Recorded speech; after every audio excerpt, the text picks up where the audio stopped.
So, good evening, everyone, and welcome to another episode of Sports Shop. This is an Andrew Sport and Entertainment Consultancy production.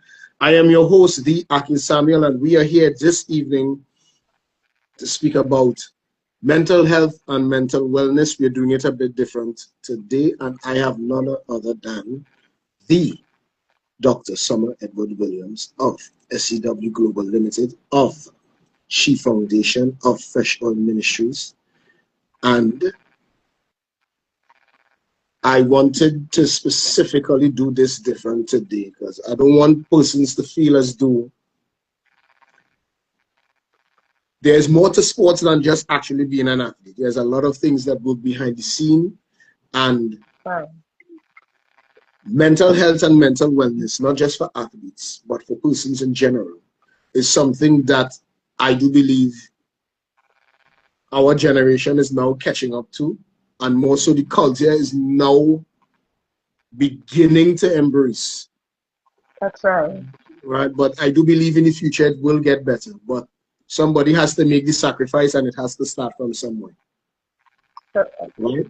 So, ladies and gentlemen, you heard enough of me talking. I am just here to ask the questions, and Dr. Summer Edwards Williams is going to be here to enlighten us more on what mental health and mental wellness is. So, first question.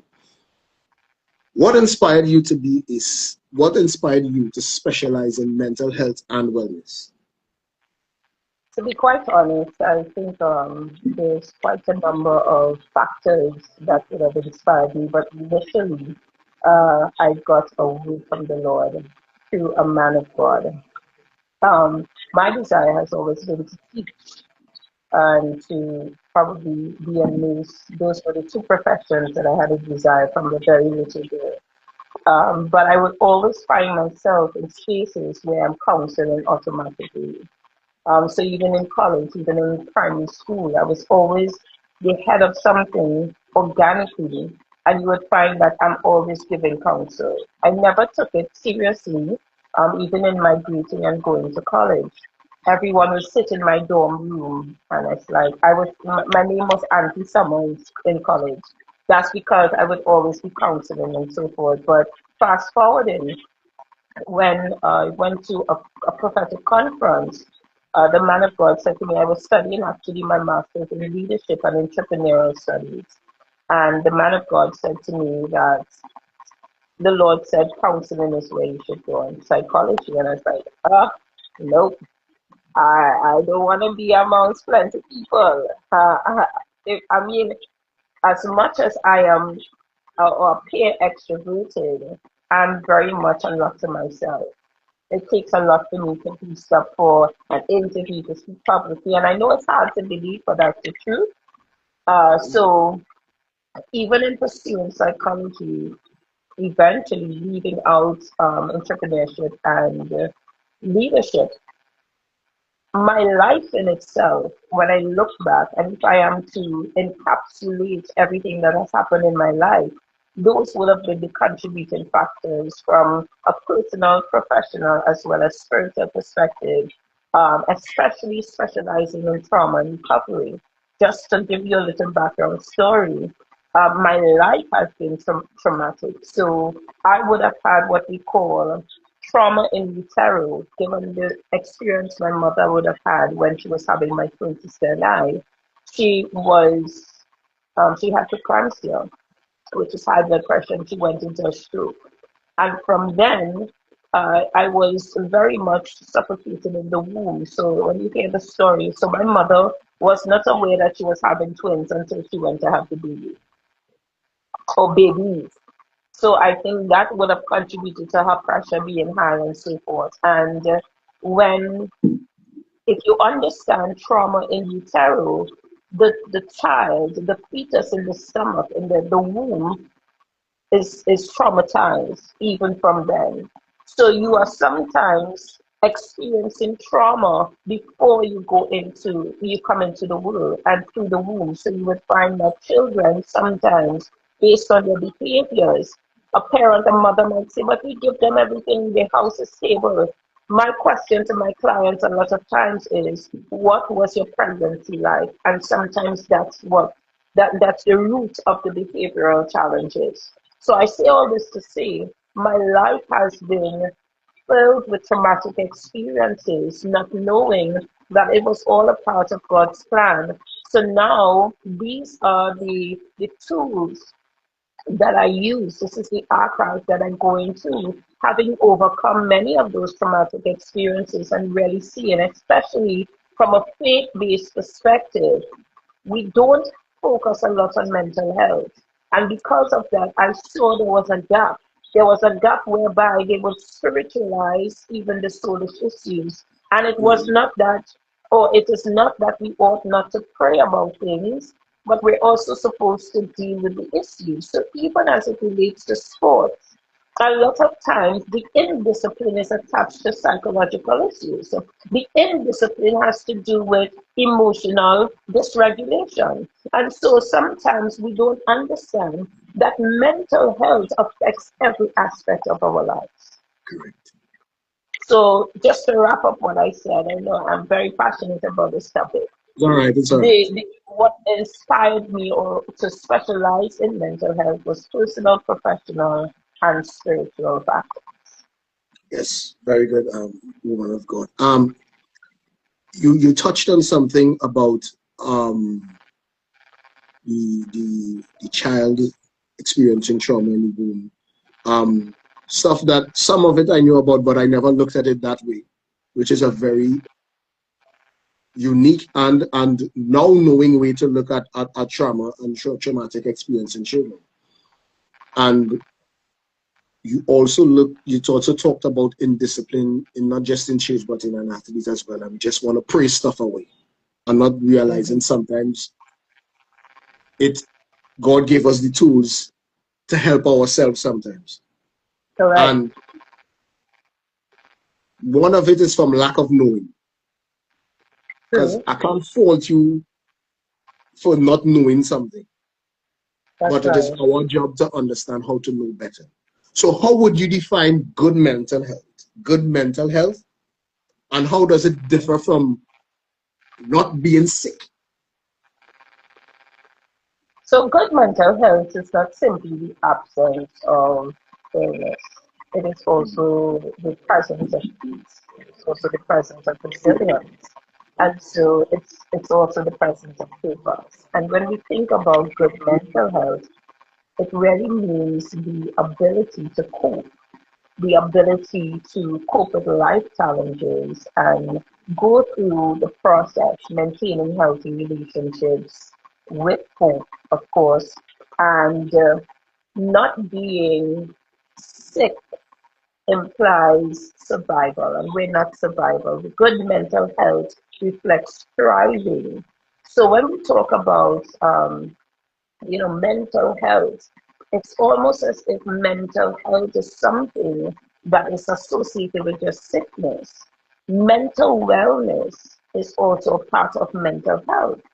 And just as we would treat our physical bodies, we must deal with our minds, we must deal with our thoughts, our psyche.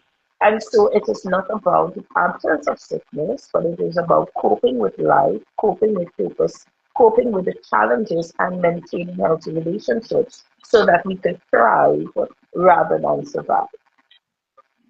Understand.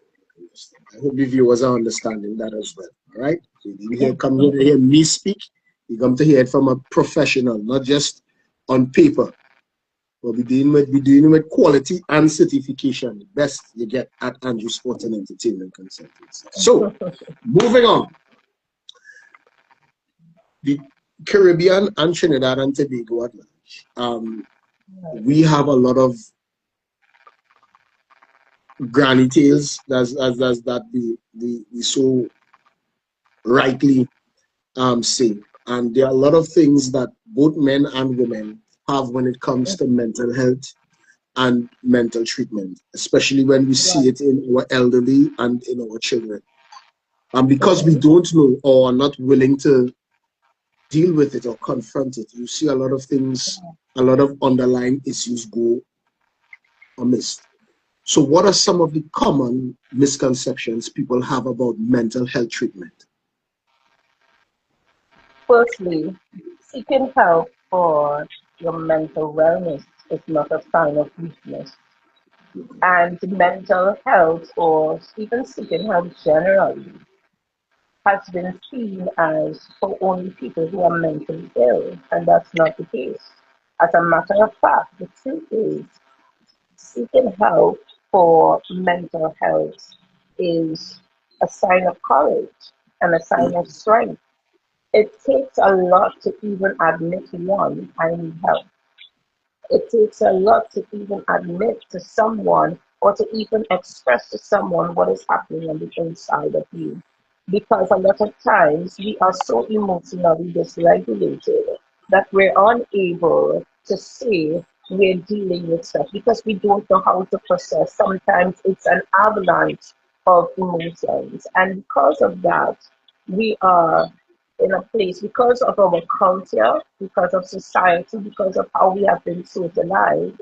There's a misconception, especially in Trinidad. I can't speak for anywhere else, but you will hear that some mad people, and it's a term that I really dislike because therapy is not only for severely ill people, and it is overlooking its value for everyday existence or overlooking its value for everyday stress. We are all stressed. We are in a time and season where even the economy is our nation, so much is happening globally that we need to actually emphasize the importance of mental health. And with that misconception, it actually impedes other people's ability to become emotionally regulated. So what happens there, you will find now persons, and I'm going to speak just a little of trauma here. Persons that now trauma can be categorized as three types, right? You have the acute, chronic, and complex.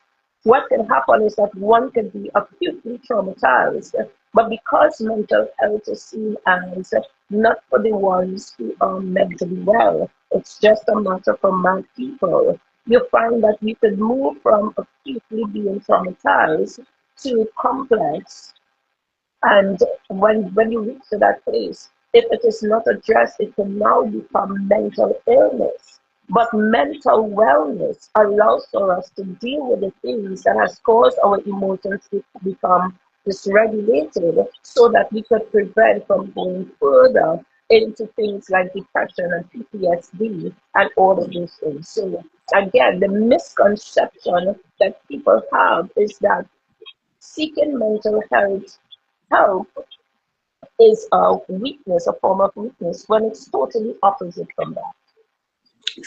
I understand. Even I must admit, even me, as my journey in life and with Christ gets better, I'm beginning to understand that is something that is required because you never know what is wrong with you, and you don't want to Mm-hmm. figure out something is wrong with you until it's too late, Correct. right? And that leads into my next question. You wear many hats in your profession, Yeah. right? I as well, but we focusing on you. You talking about this here, not me. In wearing those many hats, persons sometimes get overwhelmed and they don't understand the work-life balance and how to achieve it or at least how to maintain it.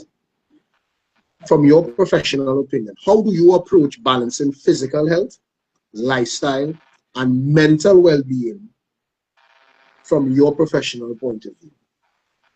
So there's a number of layers there. Firstly, self mastery is something that people don't pursue.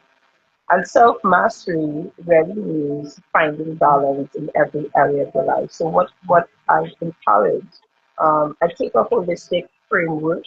I use a holistic framework as it relates to mental health and even physical health because when we understand the importance of, let's just say, exercise. When one exercises, the endorphins is increased. Endorphins is the body's natural painkiller. When we exercise, the endorphins are increased, and that's what gives us adrenaline. That's why if you run and you realize today you run to the block, and the next day you run to the next block, the adrenaline kicks in. And with the adrenaline kicking in, what it does, it suppresses the cortisol, right, which is the stress hormone. So you find more when the endorphins increase and when the your adrenaline increases, the cortisol is now suppressed.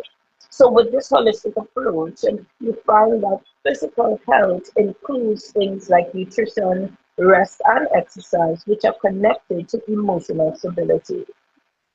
And because we only see exercise, for example, as a physical thing, we don't understand the importance that it is for the brain, for emotional stability. So a lot of times, our emotional stability can simply be dealt with by a routine.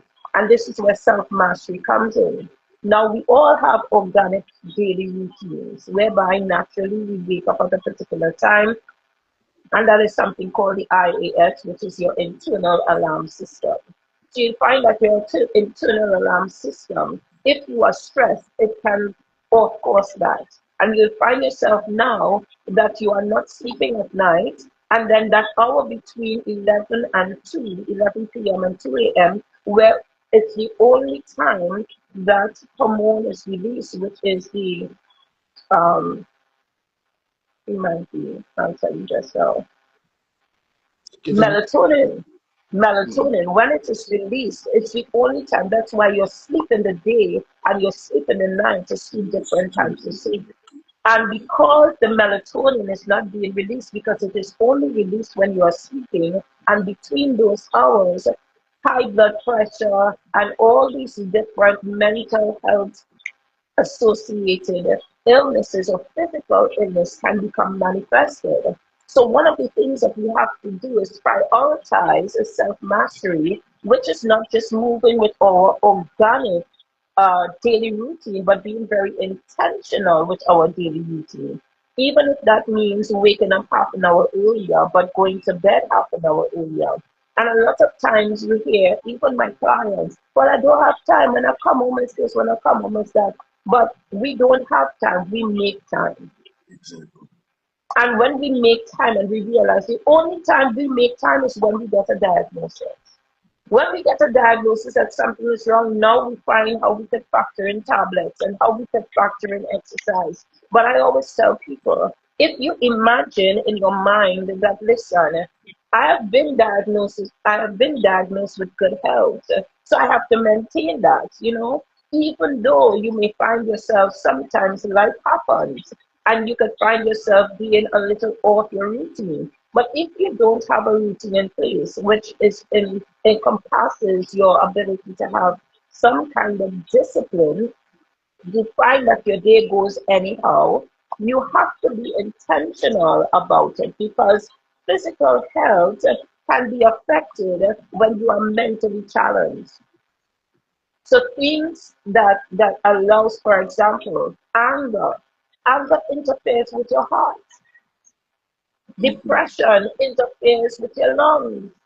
And so a lot of times people don't understand that what is happening with our physical bodies is an expression of it being deprived of physical health and sometimes our lifestyle choices. So time management is important. We are very indisciplined as a people, right? Boundaries. Oh my gosh, boundaries. Remember, I stated in the beginning, when mental health is concerned, it's about maintaining the relationship. One of the reasons why relationships become sour or it becomes off, it's because there are no boundaries. Every healthy relationship must have Yes, boundaries. If yes, there are that's no boundaries, then there's risk and there is room for disrespect, there's room for being taken advantage of, and also spiritual disciplines. It doesn't matter. I am a believer of Jesus Christ. Some of my clients are not. However, whatever is their spiritual discipline, they must be able to incorporate that because you are created by a creator. And if you don't know the creator, then you don't know what is mhm. expected or required of you. And so we have to serve ourselves with protective factors that integrates all of these lasting for lasting wellness. which is things like time management, it's things like boundaries, and being very intentional. Sometimes we are not intentional enough.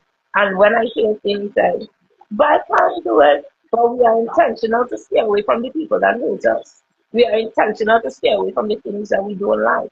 We must come to a place of loving ourselves enough that we are very intentional to secure. So again, balancing, how do you approach a balance, balancing physical health and lifestyle and mental wellness incorporates the art of self-mastery.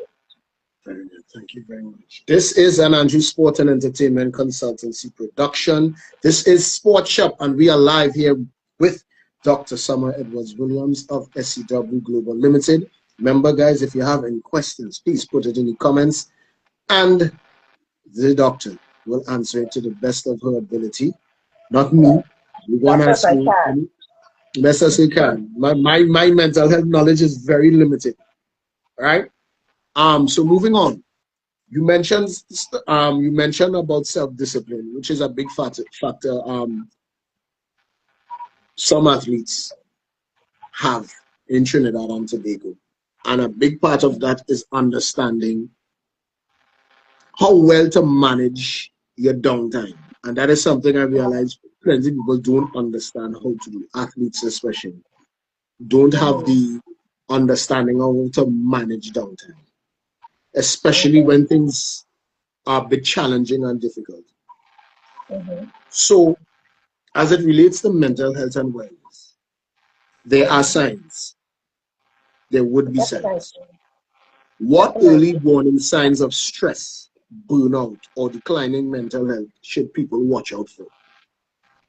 Change in sleep, change in appetite, change in mood. Those are three significant factors or three significant signs. You would always find that your sleep will be interrupted when there is a sign of stress because the cortisol hormone is increased and then the endorphins are now stifled so that there is no adrenaline to go. Now, there is also where you can be highly functional, however, burnt out. There are some people, because of their body and how they interpret stress, they respond to it differently. But definitely there's difficulty in concentration, irritability. All of these things are signs that there is a stress or burnout, sometimes even very over emotional, and you find that you're emotionally dysregulated a lot, which can also lead to brain fog, where you don't remember things and then minor issues escalates into great issues or it's misinterpreted because even our mind has a difficulty to process what is happening. So some of the signs again, look for changes in the sleep patterns, look for changes in your appetite, look for changes in the way that you relate to people. Sometimes you are, because our mind or the amygdala tells the body that they are under stress or there is something that is something that's threatening. And because of that, because our minds are automatically in a place of defense, we could either go into flight, freeze, fawn, right? And flight is where you run from things that's the fear. You have fight where persons are constantly angry and stuff. You have fawn where you have the people pleaser, and then you have freeze where you just need a here and there. And that is because the body can be so stressed, or the body can now, because the body is so stressed, the body can now respond to traumatic experiences or traumatic events rather in such a way because there's emotional dysregulation. And with emotions being dysregulated, there must be a discharge because emotions must be discharged in order to have the endorphins functioning as supposed to. Because when we keep emotions on the inside and we don't deal with it or we don't have a healthy emotional discharge, what could happen is that we could find ourselves stressed. So the cortisol, which is the stress hormone, increases. So again, stress does not just start by being stressed. Stress starts by not being able to regulate our emotions, not being able to understand what is happening and declining in the mental health, we could look for things like, as I said, brain fog. When you start to forget things, you read something and you can't remember it now. Some people see it as a joke, but that's early signs of something can be that early signs of something that can be so much bigger, mentally speaking. So the signals, as expressed to you, if they are ignored, they can escalate into more serious concerns. Um, you touched on something important there, being about understanding how to regulate stuff, being regulated in terms of, and you put it as simply as brain fog, because I do believe that that is a very unique example. People take that as a unique example you use, because most people think brain fog is just is a slip of the mind, and not understanding that there are more underlying factors to that. Yeah. And we are encouraged in our culture to just push through. When they get hard, just push through, right? Yeah. And in pushing through, we sometimes end up into very difficult situations that lead to, as you touched on earlier, sometimes something minor could eventually escalate into something major. So this is a two-part question here, is that knowing that I'm just pushing through and know something is wrong with me, how do you encourage someone who has this push-through mentality, who is hesitant or fearful about therapy or treatment? How would you break that down for someone that, hey, you're pushing through, but you gotta go and get help? Yeah. So a lot of times pushing through is actually evidence of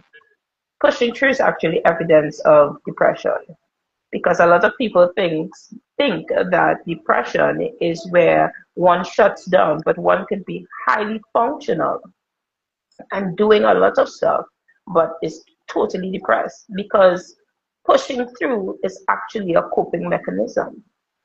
And you would find that the weight of what you're facing on a daily basis becomes very heavy. Anytime, consistently and continuously, the weight of what you do on a daily basis becomes very heavy. Even though we are pushing through, you will know when it's time for seeking help. And it doesn't matter how much we mask it of being busy and being always on the go. Every person knows who they are more than the person that is next to them.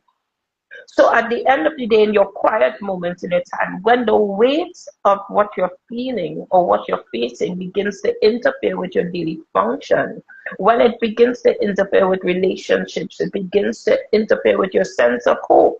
Because a lot of times, believe it or not, those who are pushing through, some of them are very hopeless. And it is in the pushing through, there is maybe a possibility in their minds that I will feel a sense of purpose. That's the time to reach out. And again, it goes back to initially when we started. The reason why persons don't seek help is because of the stigma that is attached to seeking help for mental wellness. We don't always go for therapy because we are mentally ill. Therapy, coaching, trauma healing sessions are not necessarily just because there's mental illness, but the need for mental wellness. And so when we realize that our days are filled and we are just going cycle after cycle after cycle, depression kicks in. One will know when they are not themselves, because in the quiet moments when the stillness is there and the busyness ends, there is the number of or the myriad of thoughts that is in that person's mind, that will allow the person now to, you would find, I'm sorry, did you miss me there? I got a call that came in. No. I realized, but somehow it just flowed automatically. Thanks be to God. So Yeah. if one's struggling, just 1 second, please.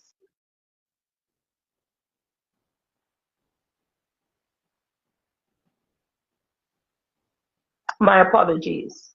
So I was saying that when it comes to seeking professional help, we find that it is important if we are struggling to manage our emotions. The thing is, we all know what is our capacity. We may not acknowledge it, we may not admit it, but we all know what is our capacity. We all know when we're burning on the inside, when there's emotional dysregulation. We all know that. So you find that there's a feeling of overwhelm.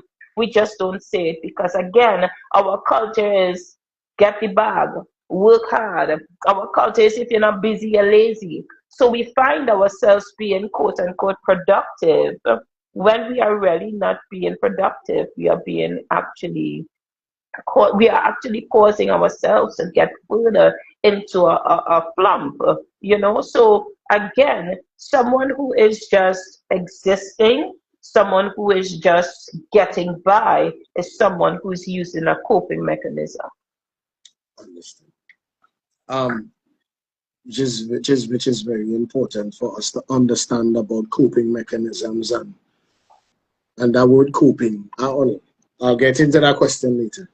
Earlier you mentioned about melatonin and sleep cycles, between how it differs between the day and the night. As a semi-retired athlete, I tell you, semi-retired. I had to face it. I approached him for retirement just now. I had to face it. They keep asking me to come back out on the floor, and I was like, guys, my time is almost up. It's time for you all to take the baton. I know my capacity.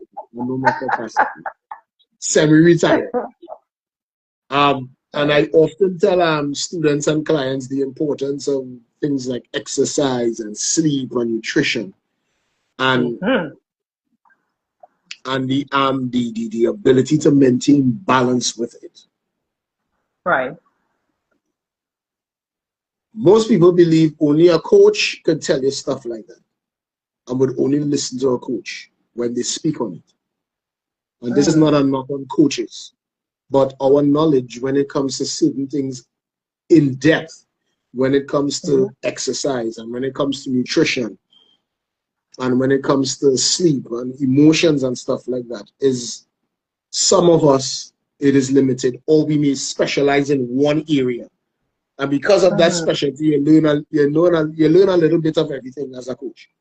But as a professional, when it comes to mental health and understanding how mental health and wellness affects all areas of life, when it comes to exercise, when it comes to socializing, when it comes to eating, what role does sleep, nutrition, and exercise play in maintaining a healthy emotional balance? They are foundational. Sleep actually restores the brain. So if we're not sleeping, the brain is not being restored. Nutrition fuels and exercise regulates hormones. Stress hormones particularly is regulated when we exercise. And because some of us, a lot of times we don't find the time to exercise, or we don't make the time to exercise, you find that we're moody. And I could tell you, even for myself, even as a professional, there are times where I am quite moody and very irritable, and that's when I know I need to shut in. I need to pay attention and mind my business and get back on my exercise regime, or even the issues of life, because we are not exempted from it. But when we pay attention and we focus on these simple things, these are things that will not cost us any money, but we will pay money to go to a doctor to tell us to do these things that are free. Sleeping restores the brain. I can't say it enough. And I could tell you, I'll just give you a back story, or one of my experiences. In 2020, before my mother passed away, I was in that place where I was back and forth. Mom was ill and so forth, and I wasn't sleeping. I was sleeping the day, but in the night I'll be up until early in the morning. and I would stay up until she gets up in the morning to take care of her. And I remember one day my pressure was so high. I was having these headaches that wouldn't stop. I took all sorts of tablets and it would not stop. So I went to the doctor.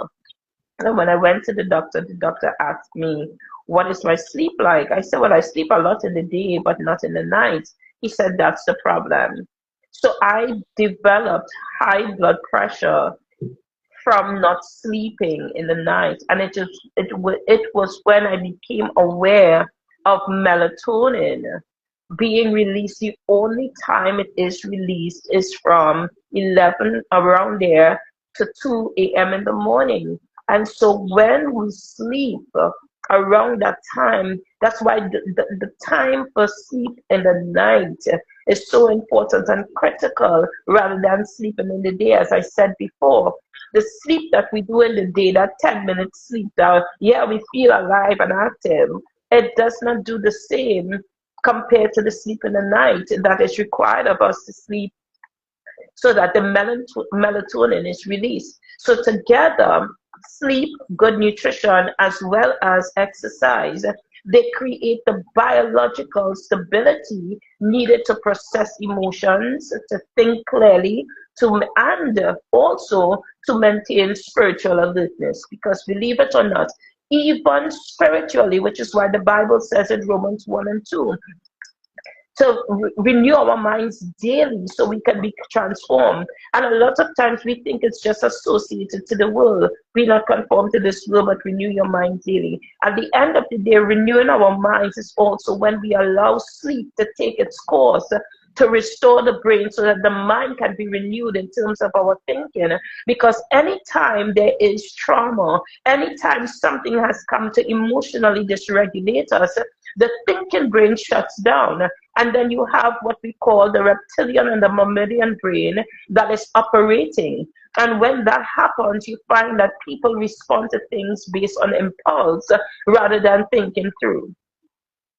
So it is very important that sleep takes precedence, and the right amount of sleep, the right amount of hydration, it maintains that fuel. And again, sleep, exercise, and emotional or maintaining emotional balance, they all come together, and there must be some form of spirituality whereby we understand we are also spiritual beings. And as I said, I am a Christian. I believe in Jesus Christ. So a part of even that for me is maintaining my prayer life, maintaining my reading of the Bible, and even as a coach, even as a trauma coach, it is important to understand all of that and knowing what rest looks like, because it's very important. Very good. You actually answered another question in practical everyday strategies in understanding rest and nutrition and stuff like that. Ladies and gentlemen, this is an Andrew Sport and Entertainment Consultancy production. Sports Shop, and we are live here on Instagram with Dr. Summer Williams. Remember, if you have your questions, please put in the comments, and the doctor will answer it to the best of their ability. In your profession, you are going to, as you pointed out, you're a faith-based profession as well. And you please Jesus Christ at the head of everything. I as well honestly, I try to do that every single time with my business and everything in my life. Thank you for that. Thank you for that. You would meet persons who are faith and who are not of faith, and in your profession and influence through Christ, you would understand how to work with that and how to tailor that, whether it be with children, whether it be with teens, or whether it be adults. So how do you tailor your approach for children, for teens, and for adults? I love that question, because recently I've had a lot of children as my clients, and it was an adjustment. However, on the basis of everything, I begin with compassion and transparency. I live by transparency, I lead by transparency, and I love the transparency. So my job at first is to make that child, that teen or adult feel comfortable. I have had clients who are even men who would have never gone to counseling before. And there's no bias when they come into my chair. I am a professional. I am not a female. I am not a woman. I'm not a feminist and all this foolishness. I am one who understands the brain, and that's it. So when you sit in my chair with compassion and transparency, I open the door for you to take your guards down. My approach is, again, psychoeducation, biblical principles, and my personal experience. Those are the three pillars that drives my practice. So I don't tell people I do therapy. It's not talk therapy for me. So you'd find that persons who would actually go to talk therapy would also come in and sit in my chair, because I include coaching strategies as well. And so the more you are informed, the more you are aware, the more you can accept certain things. If you are not aware, you're not informed, you cannot accept, because sometimes what our challenges tells us is that we are the only one in it and nobody knows, and we are afraid, and people might be ashamed. So normalizing their fears and explaining to them the process clearly, I emphasize that therapy, coaching, because my style is not just counseling and therapy, but coaching particularly. It's a safe space. And I make them aware that this is a no judgment zone. So I tailor to their pace, I tailor to their comfort level, I tailor to their level of understanding. And of course, a child compared to a teen, compared to an adult, may be different. Although you may have some adults that are still in a place where they're premature in their mind and in their thinking, so they cannot really accept certain things. So I may have to adjust again. Again, it's according to the person. However, I make it my duty to remind them that healing is not about fixing what's wrong. And I think that's a misconception that persons have. Healing is not just about fixing what's wrong, but it's about unlocking what is whole and resilient within them. So you'd find that if you are, I would look at, so for example, I had a client recently who would have said, I can't do this and I've been fighting all along. And I said to them, I love the fact that you're fighting all along. It tells that you have resilience that you have not yet tapped into. So I try to make it in such a way that there's an understanding of what is happening with you mentally, spiritually, because again, I operate on a faith-based level as well. So I include biblical principles and even the gift that God has given to me, which is the gift of prophecy. So the Holy Spirit then tells me what is not being said. The Holy Spirit gives me a solution that is not given in a textbook. So you'll find that there are exercises that I will give a client that you will not find it in a textbook. You will not find it on a program. It's something that the Holy Spirit will download in me, and each client is totally different. So each client has a strategy that is not the same. So you will never get the same worksheet or handout or assignment as another client.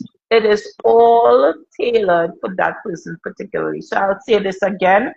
I help them and I remind them to know that healing is not about fixing what's wrong, but it's also unlocking what is whole and resilient within them. Unlocking what is whole and resilient in them. I like that. What is whole? What is whole? What is whole? Yeah. Very good. Earlier on, we touched on mental health in society and how it is changing. Right. And we see the impact of how communication has evolved within the last 10 to 15 years and how rapidly it has grown. And also with the implementation of communication comes the implementation of technology. And as a society, we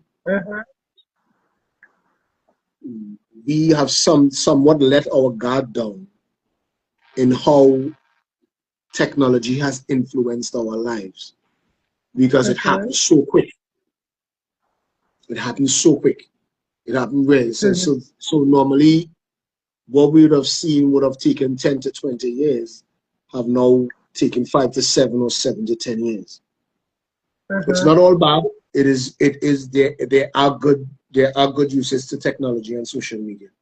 As a Correct. healthcare professional, what impact have you seen technology and social media have on mental health, both positive and negative? So positively, let's just start there.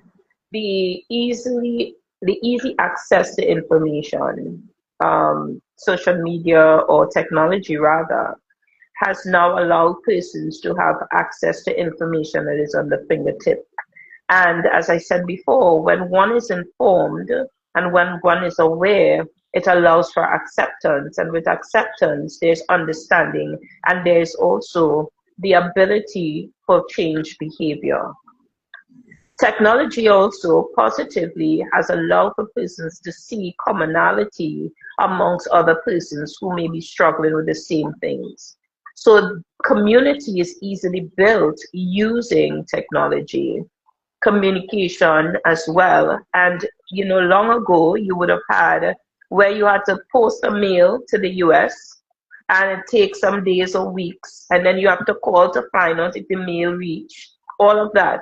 Technology has now allowed us to, at the click of a finger, to speak to a person or communicate right there, and even a person that you don't know. But there's relatability because you're able to see someone else's struggle right in front of your eyes that allows you not to feel like the odd man out. Negatively, technology has increased addiction. And addiction is often misunderstood as purely a moral failing or a lack of willpower. But in reality, it is really a complex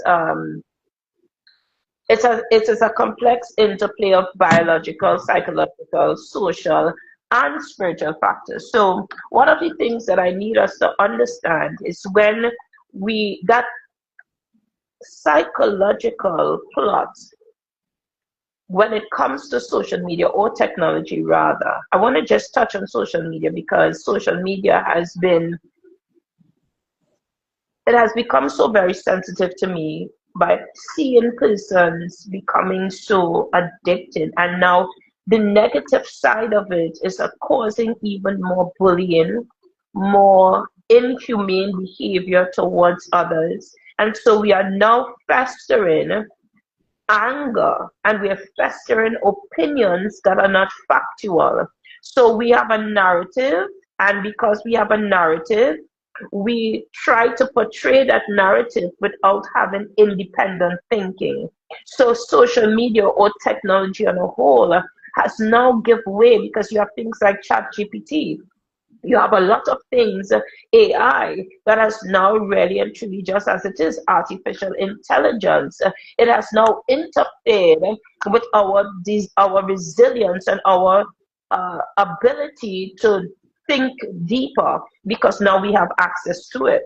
Negatively, as I said before, I want to go back to the addiction, which is a chronic condition that is characterized by compulsive engagement, right? And a lot of times, persons just associate it with drugs and nicotine, but the behavior, it is almost resembling things like gambling and pornography, gaming, and even work. We become so addicted. So despite the harmful consequences, we find ourselves now getting engaged and we find ourselves now into technology so much so that we allow it to consume us rather than we consume it. So it involves both loss of control and the presence of cravings that override rational decision making. Let me give you an example. We have so many people on social media or on the internet access to businesses and so forth. What that has done, it has now encouraged comparison rather than community. So you find now you begin to compare yourself with somebody who has a similar business to you, and now you are now questioning if you're good enough. You're questioning if you could do this. You're questioning if you are able to do it, because you now begin to compare. And then there's a facade on social media, which I mean, I have a business and I do it, but I can't understand why the technology is now being used to create a facade, to create a lifestyle that is not real and doesn't exist. So you find that the person you met online and the person you meet in real life is almost like it's two people. It's like bipolarism. Or is it two persons? And I tell people, if you meet me online and you meet me in real life, you meet the same person.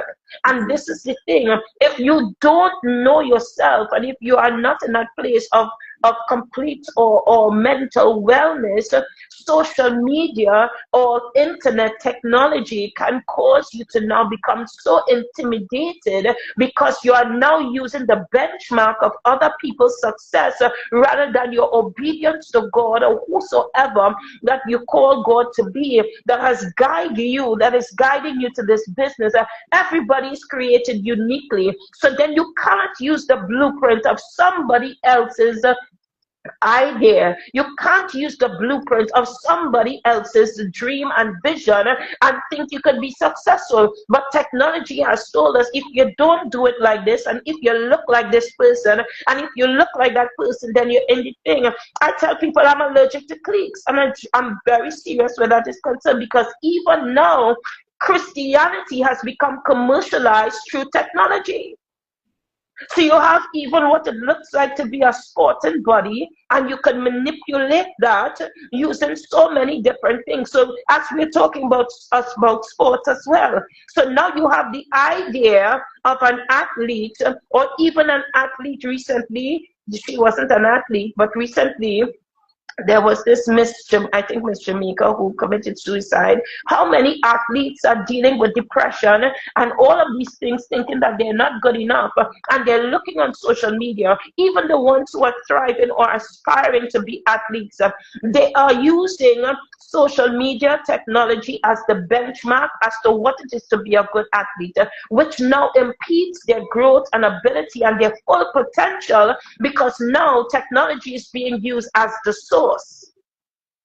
And if we understand the science of addiction, there's the brain reward system. Addiction hijacks the brain reward pathway.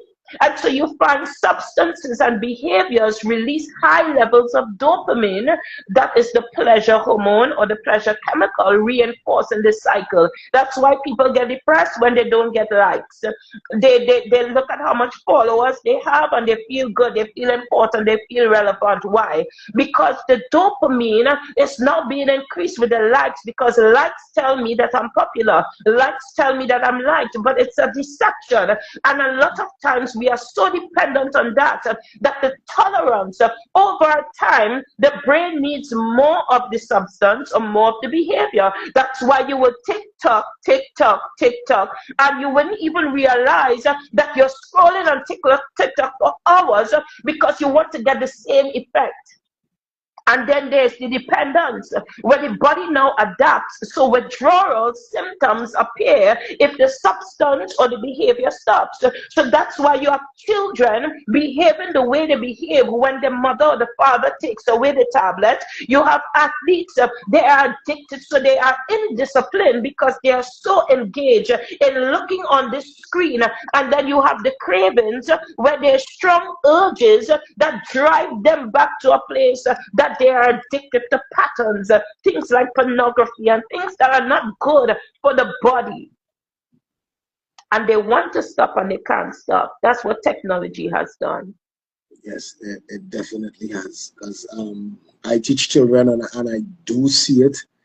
And it's that I'm seeing it in these young ones that it's like they'll be restless, and the minute they see, they didn't even have to turn on the tablet. They see a tablet, and automatically it's like, oh my gosh. But their attention span is shorter. Yes, it's way shorter. It's way shorter. And a lot of educators and teachers, especially coming out of COVID, of the COVID lockdown, were and are speaking about that. Sometimes we have sacrificed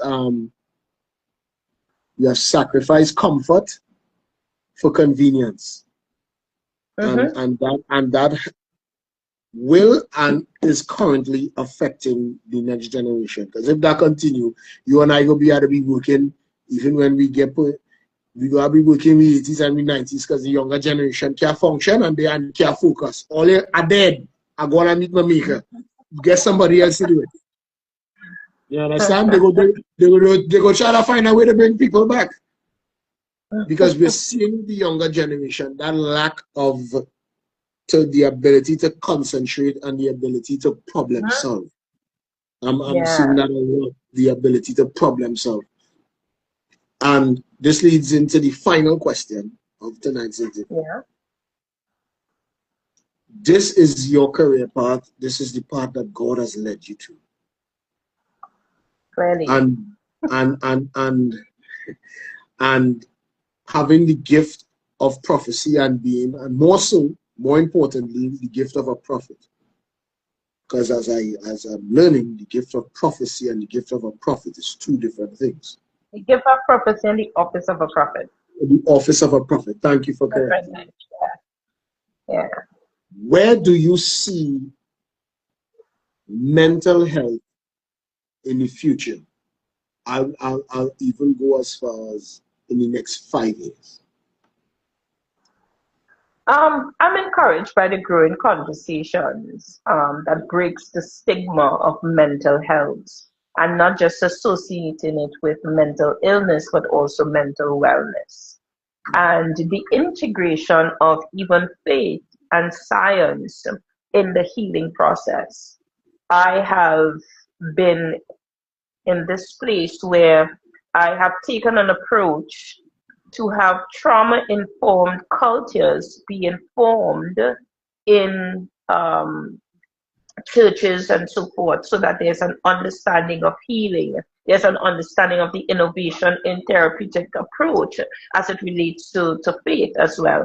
And so I, most of all, I'm hopeful because I believe God is raising a generation that is not only aware of mental illness, but mental wellness, and they are empowered for walking in both. So we didn't see that an hour has right at the end. An hour at all, but it's okay. Yeah. We see that some of our those who are listening are back on, so this is good. I was saying I have hope. I am encouraged by the growing conversations of breaking the stigma of mental health and mental wellness. I said that I have. Hold on. No. That's just another device bringing up what we're speaking about. Okay. I was saying one of the things that the Lord has placed in my heart and a program that I've created is trauma-informed culture, especially in the church. In sports, I am a part of the administration for NCA, that's New Chapter Academy, which is a basketball academy, a basketball club. And one of the things that I'm working towards, we have not yet gotten it on board, is dealing with the mental wellness and mental health of even the athletes, helping them to understand, because a lot of times they use the sport as an avenue to release their anger or they release their emotions rather. So you see that on the court. And then what you don't see is the possibility of even understanding what is happening in the mind, that it can even encourage more teamwork, right? So I am looking at, even in the spheres right now, I'm going back into the schools. I just left my teaching career to do this full time, apart from ministry, and I am now affiliated, or rather I am now collaborating with certain schools to teach even staff on trauma and classroom management with emotional intelligence and understanding, because you could either be someone's trigger or you could be someone's savior. And that's based on how we respond and how we deal with things, and vice versa. Anywhere we are, we could be triggered by things. For example, you could be working with a male coach, and that coach looks like your dad who was abusive, or he says things that reminds you of an abusive father. You will not respect the coach, not because it is a male coach, but because he reminds you of your father. So you could be triggered because of that. Or you would find that there's a female who is the coach and reminds you of your absent mother who was not there. So you are not seeing that as a female coach. You are seeing this is a woman that I'm seeing my mother who was absent. So then who are you to tell me what to do? And we don't realize how much the brain does not have the ability to tell us what is happening now and if this happened 10 years ago. So you could be triggered, and your brain could tell you what this is happening now, because your nervous system is now connected because it's a stimuli. And so when we are triggered, even in losing a competition, losing in sports, as I said, as you are more focused on sports, you have lost, your team has lost, and you see it as you lost. You see it as you lost, and then the ideas, or sometimes, especially if you grow up in a home whereby there's always competition, or you always have to do better, so your best is not even good enough. The minute your team loses, the minute you feel like your team has lost, or your team has actually lost, you don't see it as the team loss, you see it as individually. That messes up your performance. It messes up your ability to cope. And even now, working with teams, some athletes grow up in environments where they have been fending for themselves and not trusting anyone. So it's difficult to even trust their teammate on the field. So you find that they keep the ball, or you'll often hear a lot of times, my husband is into football, he's a coach. Excuse me. And you'll find that, he'll be like, hey, pass the ball, pass the ball. Why? Because a lot of times, even the need for control is demonstrated on the court or on the field. So again, mental health for me, I am hopeful. And if one by one, those who are called to that sphere of influence with influence spaces, I am hopeful that many would come to that place of becoming whole again, mind, body, and spirit. This has been an Andrew Sport and Entertainment Consultancy production. Sports Shop, we were talking mental health and mental wellness with the Dr. Summer Edwards Williams of SEW Global Limited. Before we close off, do you have any final comments or remarks, Doctor?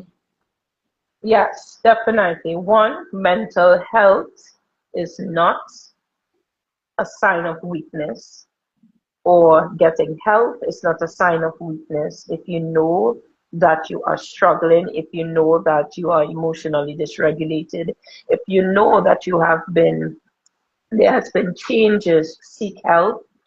I also want to encourage persons to know that healing is not a destination, it's a process. And it's a process that is necessary, but a process that can be painful but requires patience. I also want to encourage persons who are listening, don't suffer in silence, whether you're a part of a sport team, speak to your coach, or I want to even say this to coaches, get a mental health practitioner or a mental health specialist to work with you. I don't see it very often. Now, I know there's sports psychology and all of that, but when it comes to even dealing with trauma, when it comes to dealing with the mind, a part of training, a part of the regime should be mental health sessions, so that they can understand, the athletes particularly can understand. Because a lot of times a coach can say, do it this way, do it this way, and they honestly don't believe they can. So I want to encourage us to create trauma-informed cultures in our spaces of sports, in our spaces of education, in our spaces of health, and in our personal lives.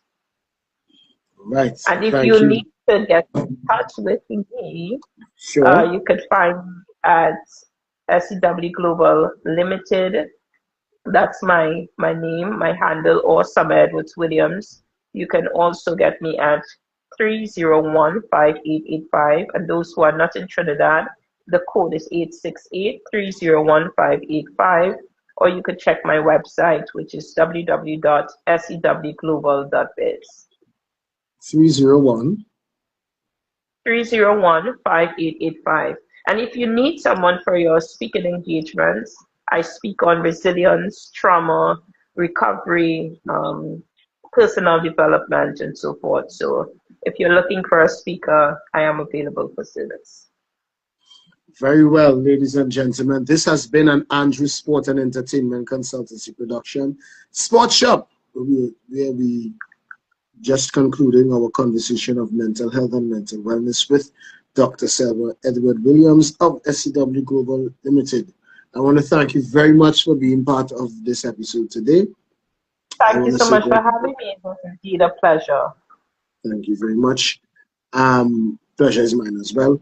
I want to wish God's blessing upon your life, your household, and your businesses. And remember, guys, everything and anything sport and Dr. Summer Edward Williams, she loves you. Right? So, good night, everyone, and God bless. God bless. Take care and thank you.